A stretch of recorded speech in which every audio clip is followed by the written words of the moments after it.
Howdy, howdy, fellas. Got a World of Warships Legends match today in the ARP Nachi. They gave this thing a pretty big buff in the most recent patch, and I got played a handful of matches in it. I enjoyed this thing even before the buff, but they gave it a pretty significant buff. The reload is faster. The AP shells got improved pin angles, and with ARP Nachi Commander's unique skill, bumps that up even more, so these are now quite good. So let's take a look at that. The HE is still pretty bad, but with the reload buff, you might get away with it, but the AP is really what you want to look at. That's good damage, that's good velocity, that's pretty good pin. Not amazing, but pretty good. Those are nice, actually, especially considering the range. Oh, they also buffed the range. It's a little bit longer range. I actually kind of like the short range based on how I played it.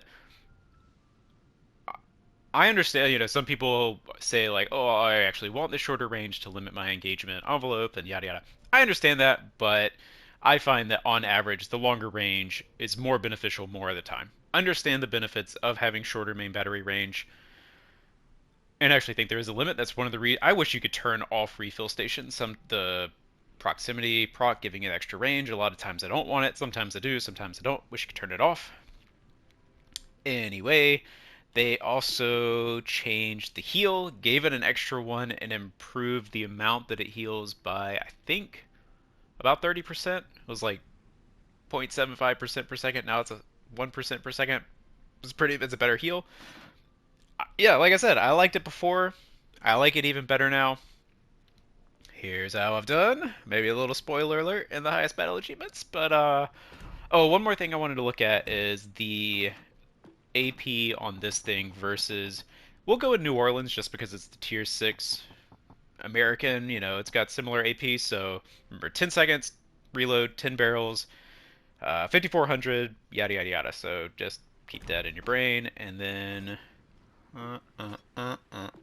New Orleans, yeah, it's similar enough. Similar reload, one less barrel, less damage, similar velocity, similar pin, similar angles. Oh, the Nachi is actually a little bit better with the ARP Nachi Commander. Without it, it's going to be similar, like a slightly higher spread, so there are some differences, but it's a bit of a wash without the Commander. You can see, like, ARP, New Orleans has pretty good AP. ARP Nachi has even better. Biggest difference you're going to find is the hull. The hull is still, can be tanky into the right stuff, but it's a Japanese hull. What is that? The Myoko hull. Yeah, you don't want to get shot in this thing if you can help it. New Orleans is definitely going to be tankier. I quite like the New Orleans, especially since they buffed the nose to be whatever that is. 25 millimeters. You can tank 14-inch guns. If you get into a 5-6 match, that's really tanky. Nachi is slipperier. It does have torpedoes, but yeah, it's still overmatchable in the nose, right into the Citadel, pretty easy. It steps Citadel as well, so yeah, don't get shot in the nose. Anyway, that's the Nachi. They Giga buffed it. I think it's a legitimately good ship now.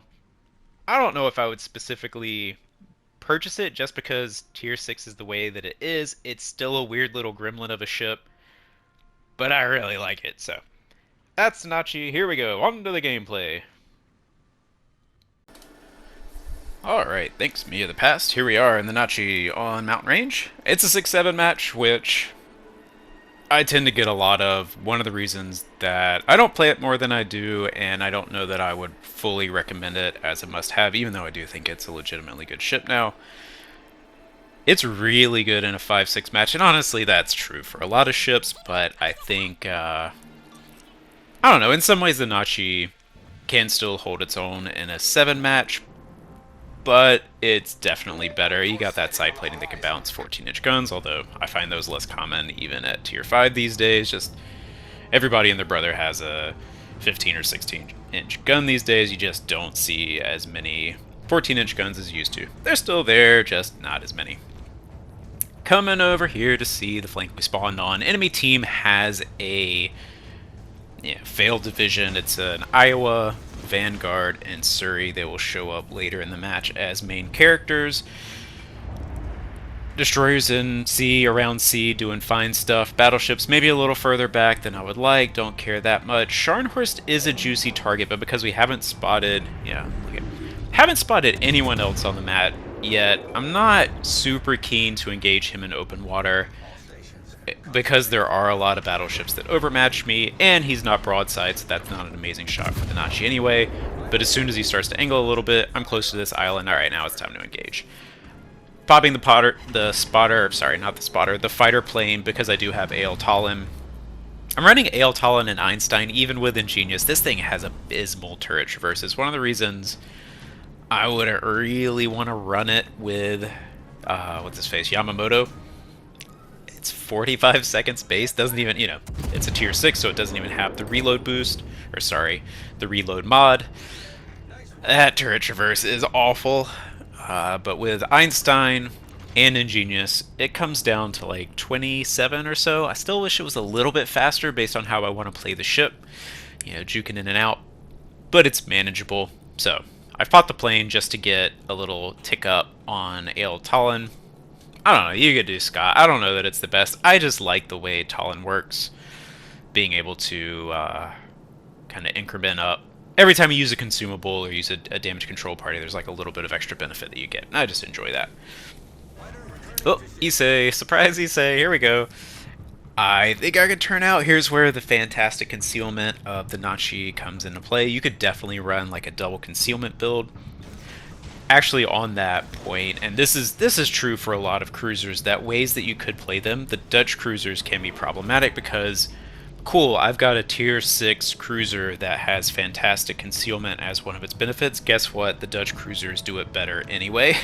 So it's like, they keep tweaking the airstrikes and stuff, but hey, guess what? If you could see the darn things, maybe that wouldn't be so much a problem. I don't know. But also, I see if you gut their concealment as well, they're going to have a hard time. Whatever. This isn't about Dutch cruisers, but that is one of the drawbacks of the Nachi and why I'm not necessarily playing it more than I do, even if I like it, even if I think it's actually legitimately good now. I don't play a lot of legitimately good tier 6s for a variety of reasons. Hold my fire there just because there's, 4 ships that can shoot at me. Not a great salvo on the Surrey, whatever, it's going to happen. Our Tashkent gets caught, pushed by the Issei, like, dude, you could have left before then. We're a bit of a pickle. Lost both of our destroyers so far. Got the cap, but losing the other 2 caps. Overloaded on this flank, so it's like we got the cap, but now we're in trouble. I can't just go in and tangle with all these battleships. I do know it's time to get some damage out. Oh my gosh, shatters on the Issei. These Japanese hybrid battleships are such a pain for lighter caliber guns. I don't know that they really shatter and do that much against battleship calibers, but even against 203s like these with somewhat decent pin, they can be a pain. But you see we do take it down there. A little help from the team, a little help from me. I really like these guns. Like, please guys, sink that thing. Like, everyone is right there. Why can't we sink it? That division is coming around, but let's see, that's a cruiser. Yeah, Wichita is like, dude, intelligent, like, he's right there, man. Go for it. This is the moment. Come on. Oh no, 11-0 Dewey. What are we doing? Oh man. But hey, what are you gonna do? So I know he's there. I know the destroyer's there. Maybe if someone spots it or he comes out, we've got a bunch of ships that are on top of that destroyer that could do something about it. The York sonar, the Wichita radar, like the battleship with his face at this point. We have got to get rid of that destroyer. Oh, he's nose in, but I'm gonna take the shot anyway. Like, everybody, please, this is the play of the match. If we want to have a chance at all, we really need to sink this destroyer. Oh, come on, man. At least turn to me so I can get a decent shot on you. The AP on this will absolutely chunk. Destroyers, not amazing, but you saw like, 110 to 3,000? I think that's the thing where They said, what is happening? They said, that, oh, I sped it up. I was like, why is this going so fast? This part I'm cutting around. Anyway, we got like 3K with the one shell hit. I think that's the thing they can do where it like detonates in kind of two different parts of the ship or something. I saw a Wargaming staff member post about that one time when like the shells do more damage than it seems like they should, because it looked like, if I read that correctly, I got one pin, one overpin. That's not like 4,000 damage, so... Oh, man. The Chuckle Brothers are coming over. McLovin, nice. That's a old reference. They're coming over, but they're not even in the cap. I mean, these guys, come on. This isn't the A-team. But it is still tough, because I gotta work through it, you know? At some point, they maybe hit a shot. And I can't just go in, especially with the shorter range on this, especially with trying to get on the AP. If they just go nose in, they'll see me eventually. So I would love to get some damage on them with the torpedoes. That's a battleship. I believe it's a Vlad at B, kind of coming around the corner. Like, dude, Brandenburg, get the battleship. Who cares about the Hipper? Oh, it's a Lenin. It's a Lenin. That's what it is. Wichita goes down. He's stuck in a hard spot. Our battleship's just not quite full broadside, but pretty close. This isn't looking good right now, and that's another reason I wanted to talk about this video, is I've seen way too many people quit. Oh, those didn't quite reset. That's a bummer. I've seen way too many people... Ram. I'll get this thought out eventually. I should have sped this part up. I've seen way too many people quit matches because they're quote-unquote unwinnable at some point. Oh, Brandenburg does get the Hipper. That's nice. Like, we were down, whatever, 2 versus 7 or whatever that was. Yeah, 3 versus 7? Yeah, battleship, destroyer, and then, yeah. So, like, 3 versus 7. Like, oh, the game's over, we should give up. They have 2 caps, we're dead on points, and there's only 4 minutes left. This is unwinnable, and just, like, fight it out. I have legitimately played with dozens of players over the last little bit that just quit. Just... the game's over, it's quit. You know, they'll even get on the mic and be like, no, the game's over, I'm not even going to play, or the team didn't play like I wanted to. Well, guys, guess what? It's blue team. Hey, what do you expect? If you queue into a game and have the mindset that you're going to give up if blue team doesn't do what you want them to do, I mean, good luck, because you're going to give up in a lot of matches.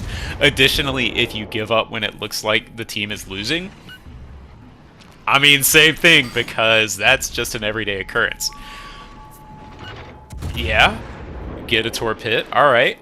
That's definitely a benefit that this has over the New Orleans. Those torps are decent. Man, yeah, honestly, I really do like this thing. I think this is a legitimately good ship. If you're in the market for a spicy little gremlin of a cruiser at tier 6 that is actually legitimately and somewhat shockingly good, this thing is nice.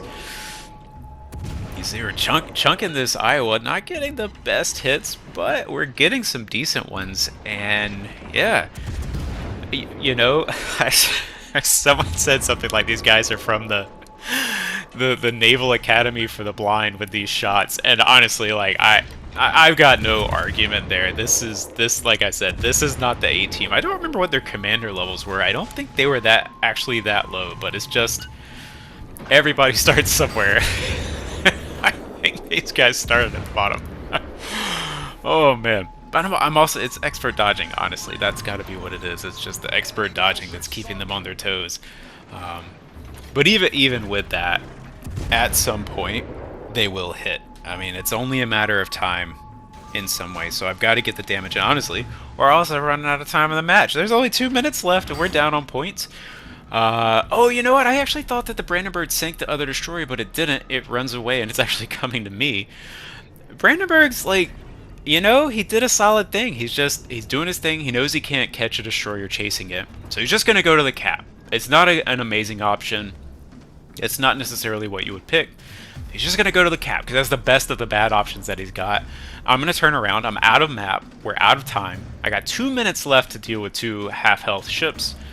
Surrey's nose in. If he stays nose in, I'm going to have a problem. One thing I've started to do is I'm trying to launch torpedoes basically at where I don't want the ship to be. And so if I'm in an AP forward cruiser, which I am a lot of the time because I like AP, I'll launch it where the cruiser will go if it stays nose in or angled to try to force them to turn. That's been working pretty well for me. I wouldn't say that I'm a torpedo master at this point, but I've been kind of liking that strategy with these AP focused cruisers. So take that for what you will. It's not rocket science. I'm sure tons of other people already knew that, already figured that out, but it's been working for me.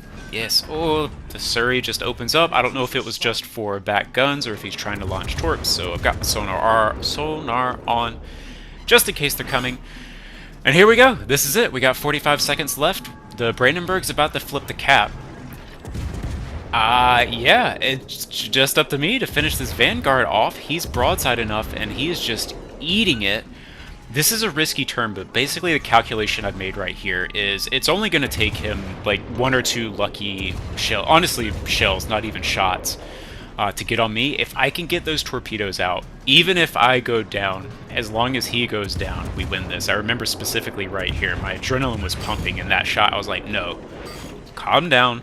Lower it down, hit the shot, you've got time. He's either going to sink you or he's not. Don't panic right now. We hit that, and I think the torp, yep, that last widespread torp picks him up, and oh my gosh, we came back. Never give up, guys. Nachi is a fun gremlin. Don't quit matches. It is never over until it's over. I thought that might be the damage record, but it's not.